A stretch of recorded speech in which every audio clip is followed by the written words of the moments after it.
Bad paper is typically a document that's printed for the transfer of information from one person to another or from one system to another. The question is that does that document need to be printed in the first place? Statistics show that about 45% of all pages that are printed within a company on any given day are disposed of on that same very day. So our analysis is really looking to drive the question as to why that document is printed and to map the life cycle from the point at which it's created to the ultimate fate of that document. So if users are thinking about what are they printing just to go and walk over to another department to hand a document over, or thinking about something they're giving to one of their colleagues, or even something that they're printing out to then type into their CRM system, type into Excel, they're really the things that beg the question, why were these being printed in the first place? Similarly, by considering the fate of the document at the very end, we can look to identify bad paper.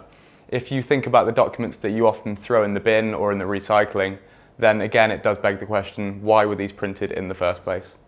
Once we've identified the bad paper within an organisation, it really splits up into two different aspects. There's either very quick wins or there's ones where a bit more investigation needs to be done. By the very nature of it being bad paper, a lot of it just doesn't need to be printed in the first place. It doesn't need a replacement necessarily, it just doesn't need to be printed. Whereas a lot of these, based on a transfer of information to another system, it's about trying to digitize these processes to avoid having to use the medium of paper in the first place.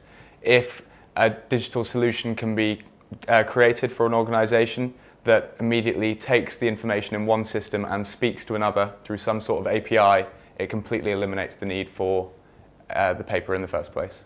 For many organisations that they know that change needs to happen and there's a better way of doing things that is different to the way that things have always been done within that company.